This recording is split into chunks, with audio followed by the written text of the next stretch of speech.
the reason why you feel the way you feel is because everything that you've been through this entire thing. You were chastised pretty heavily, which I assume made you invest a lot more time in it to kind of not only clear your name, but feel a little bit sense of self whenever everybody was telling you were the worst human on earth. And there's going to be people that disagree with you. And I think this conversation and this show is actually a great place to go ahead. I was vilified. My character was attacked. My reputation was attacked. My sponsors were attacked. I received death threats. So yeah, I mean, why does it mean a lot to me? Because I went through that and survived the winter of death. So continue. Well, congratulations. AJ is also a COVID survivor on the other side of the screen there, which we are incredibly proud of him. I believe I survived a few times as well. When it comes to Jimmy Kimmel, and you read your quote, and I think in the moment I even explained, like, hey, Jimmy did this, did that. It immediately got taken by everybody seemingly. And now, once again, you are a human that goes off the grid in 2024. I don't think a lot of people really understand that. You actually went into a dark hole for 4 days. I mean, that is something that happens. He does just read books, and he's impossible to get a hold of. You can ask some people. So the way that whole thing went with you saying, like, Jimmy Kimmel doesn't want to see that list. And I think people that maybe have watched the show a lot recalled the moment between you and Kimmel whenever he said, like, okay, buddy. And then you saying you want to see it. It was insinuated, though, that you called him a pedophile by everybody quickly.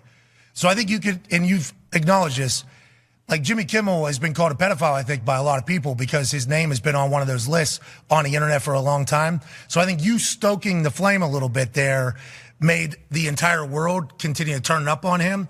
I think that's why he got so bummed out by it all. And that sucks. And I condemn that 100%. Like, that's ridiculous. Like, any type of name calling, that's ridiculous. And I'm not calling him one, and neither should you. So it's not backing me up or making me feel good if you're doing that. Let me make that crystal clear. I don't take any excitement or joy out of anybody doing that. Give me two.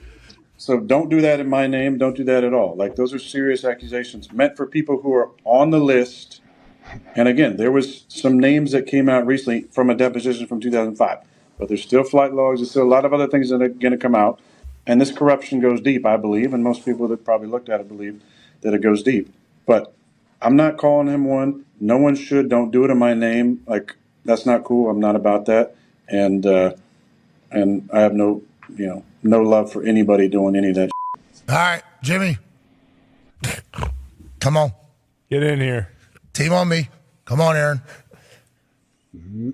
Oh, here we go. Yeah. Hey, we're moving on. I do believe, Aaron, that everything you do in your mind, you feel has the best intentions from your truth and from what you've experienced and from your research. Every once in a while, when we're in here talking, some things can be taken sideways, out of context, start narratives and stories that none of us necessarily love or believe in. Thank you for clearing it up. And Jimmy, hey, man, pumped that you're not on that list. Yeah. Pumped about it. Because obviously we've all been Jimmy Kimmel fans since way back. Way back. Team on three. 1, 2, 3. Team.